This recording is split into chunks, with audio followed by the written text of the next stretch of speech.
আমরা ইউজুয়ালি সবারই ১০০টা মানুষের ১০০টা কোনো জায়গায় যদি কেটে যায় তাহলে রক্ত বের হবে বা রক্ত পড়বে, দিস ইজ রুল। কিন্তু যদি কারো যদি অস্বাভাবিক রক্তক্ষরণ হয়, কেটে গেলে যদি অনেকক্ষণ ধরে যদি রক্ত ঝরতে থাকে, তো তাহলে আমরা দুইটা জিনিস আমরা সবসময় বুঝতে থাকি আর কি। একটা অংশ আমরা একটা জেনেটিক ডিজিজ আর কি, যেটা বোধহয় আমি এর আগেও বলেছি, আপনারাও হয়তো শুনে থাকতে পারেন, হেমোফিলিয়া বলে। ওটা আমাদের রক্তের কম্পোনেন্ট, রক্তের জলীয় অংশের একটা ডিজিজ আর কি। কিন্তু রক্তের কম্পোনেন্ট যেটা আমরা বুঝি যে রক্ত ৩ প্রকারের কণিকা দিয়ে গঠিত হয়: লোহিত রক্তকণিকা, শ্বেত রক্তকণিকা এবং অনুচক্রিকা। তো অনুচক্রিকার ইংরেজি হচ্ছে আমাদের প্লেটলেট, এবং এই প্লেটলেট যখন কমে যায় তখন এরকম ব্লিডিং হতে পারে এবং বিভিন্ন জায়গায় রক্ত, শরীরের বিভিন্ন অংশে রক্তক্ষরণ হতে পারে, দাঁতের গোড়া দিয়ে রক্তক্ষরণ হতে পারে, প্রস্রাবের সাথে ব্লাড যেতে পারে। এইগুলো এরকম বেশিরভাগ ক্ষেত্রে এইগুলো নিয়ে তারা হাজিরা দেয় আর কি। তো ওই যে রক্তের ডিজিজ, এবং সবথেকে বড় কথা যেটা যে প্লেটলেট যে ফর্মে আর কি লিউকোমিয়া আসুক, বিশেষ করে অ্যাকুট লিউকোমিয়াগুলো প্লেটলেট সেখানে কমে যায় আর কি। তো তাহলে এই যে প্লেটলেট কমে যাচ্ছে আর কি, এই কমাটার কারণ আমাকে বের করতে হবে যে এটা মানে আদারওয়াইজ কোনো ডিজিজ না, শুধুমাত্র এই যে প্লেটলেট কমার আমাদের যে মেডিকেল সায়েন্সে বা আমার হেমাটোলজিস্ট আমরা যে একটা রোগের নাম বলে, যেটাকে আমরা বলে থাকি আইটিপি বা ইমিউন থ্রম্বোসাইটোপেনিক পারপুরা। তো এটা যে অন্য কোনো রোগের কারণে হয়নি নাকি শুধুমাত্র ইমিউন থ্রম্বোসাইটোপেনিক পারপুরা এই আইটিপির কারণেই হয়েছে, এটাই বুঝতে হবে।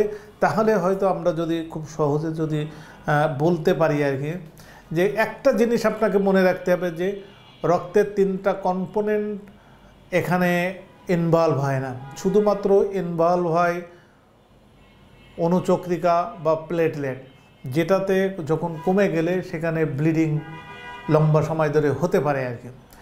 তাহলে হোয়াট অ্যাবাউট আদার্স? আরও যে আমাদের 2টা কম্পোনেন্ট আছে, লোহিত রক্তকণিকা এবং শ্বেত রক্তকণিকা, তারা তো এখানে ভালো আছে আর কি। তো তাহলে আইটিপিতে একটা মনে রাখতে হবে যে আইটিপিতে হেমোগ্লোবিনটা ঠিক থাকবে, ওই যে ডব্লিউবিসি যারা ফার্স্ট লাইন ডিফেন্স দেয় তারাও ঠিক থাকবে, শুধুমাত্র তার সমস্যা হচ্ছে প্লেটলেটটা কমে যাবে। এখন মানুষের মনে হরেক রকমের প্রশ্ন আসতে পারে এবং আসে, আমাদের বিভিন্ন মানুষের সাথে কথা বলতে, বিভিন্ন রোগের সাথে বিভিন্ন ডিজিজ নিয়ে কাউন্সিলিং করতে করতে তারা প্রায় বলতে থাকে যে ডাক্তার সাহেব আমার এটা কি ক্যান্সার হয়ে যাবে, আমার বাচ্চার এরকম, আমার পেটে এখন বাচ্চা আছে, আমি আইটিপি রোগী, আমার বাচ্চারও কি হয়ে যাবে? এই যে আশঙ্কাগুলো আমি আমার এই ভিডিও থেকে আপনাদেরকে জানাতে চাই এবং দ্ব্যর্থহীনভাবে জানাতে চাই, ITP never turns to cancer.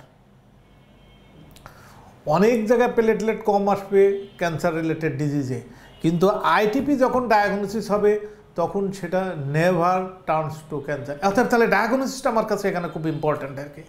প্রথম হচ্ছে যে সিমটমটা কি, আপনারা সবাই জানেন যে প্লেটলেট কমে গেলে ব্লিডিং হয়, বিশেষ করে বিভিন্ন প্রতি বছরই একবার করে ডেঙ্গু আউটব্রেক আসে, সেখানে আমরা জানি যে তার হেমোরেজিক ডেঙ্গু ফিভার হয়েছে, প্লেটলেট খোঁজাখুঁজি আরম্ভ হয়ে যায়, এরকম চলতে থাকে আর কি। তো সেখানে এই যে আইটিপির ক্ষেত্রে শুধুমাত্র প্লেটলেট ইনভলভ, বিভিন্ন জায়গা থেকে ব্লিডিং হবে, সেই ব্লিডিংটা একদম নাক থেকে আরম্ভ করে নাক, তারপর দাঁতের গোড়া, তারপরে শরীরে বিভিন্ন জায়গায় লাল দাগ উঠতে পারে, মশায় কামড়ের মতো ছোট ছোট সর্ষের দানার মতো আর কি, এরকম গায়ে সব দাগ পড়ে যায়, সাথে সাথে প্রস্রাবের সাথেও রক্ত যেতে পারে। এখন এইগুলো নিয়ে আমরা খুব বেশি ওয়ারিড থাকি তা কিন্তু না আর কি, যে একটু কমে গেছে আবার হয়তো উঠে যাবে। কিন্তু যদি এই ব্লিডিংটা যদি মস্তিষ্কের মধ্যে হয় তখন তো হয় সমস্যা আর কি, এবং সে মস্তিষ্কে যখন হলে মানুষ তো আনকনশাস হয়ে যায়, এটাকে একটা মেডিকেল ইমার্জেন্সি হিসেবে আমাদের তখন চিকিৎসা করতে হয় আর কি। তো আমরা হয়তো ভয়ঙ্করের দিকে কখন যাবে না যাবে সেটা জানি না, যে কারোর যদি প্লেটলেট কমে যায় আমাদের খুব তাড়াতাড়ি এটা ডায়াগনোসিস করতে হবে আর কি। ডায়াগনোসিসটা হচ্ছে খুবই সহজ। ডায়াগনোসিস আপনি একটা বোন ম্যারো যদি করে ফেলেন আর কি, তো বোন ম্যারো করে ফেললে যে আপনি দেখবেন যে ওর সকল লাইন ঠিক আছে। সকল লাইন বলতে কি, আরবিসি বোন ম্যারোর মধ্যে আমরা ইরিথ্রোপয়েসিস বলি, সেই ইরিথ্রোপয়েসিস একদম অ্যাবসোলুটলি নর্মাল, একটা ভালো মানুষের মতো থাকে। আবার যেটা ডব্লিউবিসি বলেছি যে ডব্লিউবিসির লাইনে কোনো রোগ তার নাই, তাহলে ডব্লিউবিসির লাইনে ওই রকম যে ওই যে প্রোমাইলোসাইড, মাইলোসাইড, মেটামাইলোসাইড, মানে আমি একে স্টেজগুলো বলছি, এগুলোর সাথে সাথে একদম ম্যাচুর সেল নিউট্রোফিল পর্যন্ত সেখানে থাকে, নিউট্রোফিল থাকে, ইওসনোফিল থাকে, বেজোফিল থাকে, এসবগুলো থাকে। এই যখন অন্য দুটা সাইড যখন নর্মাল থাকে আর এদিকে যদি মেগাক্যারিওসাইটস যদি একটু বেশি থাকে বোন ম্যারোর মধ্যে, তাহলে আমরা ধরে নেই যে patient is suffering from ITP বা ইমিউন থ্রম্বোসাইটোপেনিক পারপুরা। এখন এরও আবার কিন্তু সব রোগের যেমন আর কি একটা একদম অ্যাকুট থাকে, এখানেও ঠিক অ্যাকুট এবং ক্রনিক আছে। তো অ্যাকুট আর ক্রনিকটা আমরা কিভাবে ভাগ করি?